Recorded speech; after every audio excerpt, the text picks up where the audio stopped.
இது இப்ப இளையராஜா சார் எடுத்த இந்த முடிவு மாதிரியே சூப்பர் ஸ்டார் ரஜினிகாந்த், கமலஹாசன், சச்சின் டெண்டுல்கர், தோனி இவங்க அதாவது ஒட்டுமொத்த செலிபிரிட்டி இப்படி ஒரு முடிவு எடுத்துட்டா, ஊடகங்களால செய்தி வெளியிட முடியாதுல்ல. மீடியானால, ஏற்கனவே பொது முடிவு மக்களால. எடுத்து நார்த் இந்தியாவில் டெல்லியில கடந்த 1-2 ஆண்டுகளில் மட்டும் பார்த்தீங்கன்னா செலிபிரிட்டிக்கான பர்சனாலிட்டி ரைட்ஸ் ப்ரொடெக்ஷன் ஆர்டர் நிறைய வந்திருக்கு. நீங்க சொன்ன பேர்லேயே சிலது வந்திருக்கு.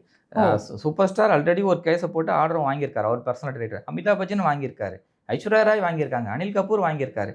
ஸோ தொடர்ந்து வாங்கிட்டு இருக்காங்க. சவுத் இந்தியாவில் சென்னை உயர்நீதிமன்றத்தில் இப்போ சார் போட்டு வாங்கியிருக்காரு. இப்படி எல்லா செலிபிரிட்டியுமே இப்படி என்னோட பேரை தவறாக பயன்படுத்தக்கூடாது, என்னோட ஃபோட்டோவை பயன்படுத்தக்கூடாது, என் அனுமதி பெற்று தான் பயன்படுத்தணும்னு அப்படி ஒரு ஸ்டே ஆர்டர் வாங்கினாங்கன்னா ஊடகங்களால செய்தி வெளியிட முடியாது, ஊடகங்களால சுதந்திரமா செயல்பட முடியாதுல்ல, அரசியல் விமர்சகர்கள் உட்பட யாருனாலுமே.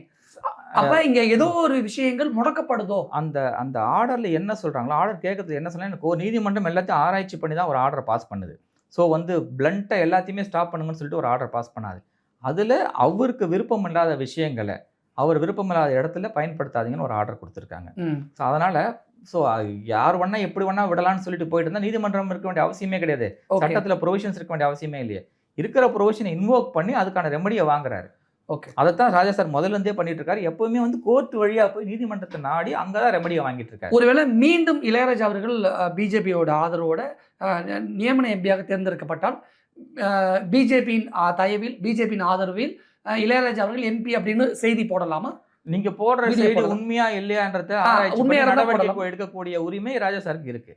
நீங்க அப்படி ஒரு கண்டென்ட் போடுறீங்க, அந்த கண்டென்ட்ல எந்த அளவுக்கு உண்மை இருக்கு, கரெக்டான ஃபேரான விஷயமா இல்ல தவறுதலா தோணுதுன்னா அதுக்கான ரெமடி எடுக்கக்கூடிய உரிமை எப்பவுமே அவருக்கு. அப்படி ஒரு இன்சிடென்ட் நடக்கும்போது டிவி, புதிய தலைமுறையா இருக்கட்டும், நியூஸ் 18, தந்தி டிவி, சன் டிவி, வாட்டர், இந்த சேனல்கள்லாம் டிபேட் நடத்தலாமா, விவாதம் நடத்தலாமா?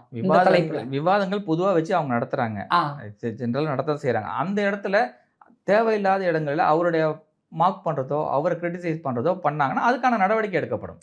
அந்த விமர்சனம் இளையராஜா அவர்களை பாதிக்கக்கூடாதா? பாதிக்கக்கூடியதுன்னா அன்ஃபேர் கிரிட்டிசிசம் இருந்ததுன்னா கொஞ்சம் தமிழ்ல உண்மைக்கு புறம்பானதாக சொல்றீங்கன்னு வச்சுக்கலாம், அது அன்ஃபேர்னு கூட வச்சுக்கலாம். உண்மைக்கு புறம்பான ஒரு செய்தியை சொல்லி அவர் கிரிட்டிசைஸ் பண்றீங்கன்னா அப்ப நடவடிக்கை எடுக்கக்கூடிய உரிமை. இப்ப உதாரணத்துக்கு இப்படி ஒரு பேச்சுக்காக, ஒரு வாதத்துக்காக இளையராஜா அவர்கள் கண்மூடித்தனமா பிஜேபி ஆதரிக்கிறாரு அப்படின்னு ஒரு அரசியல் விமர்சகர் பேசுறாரு.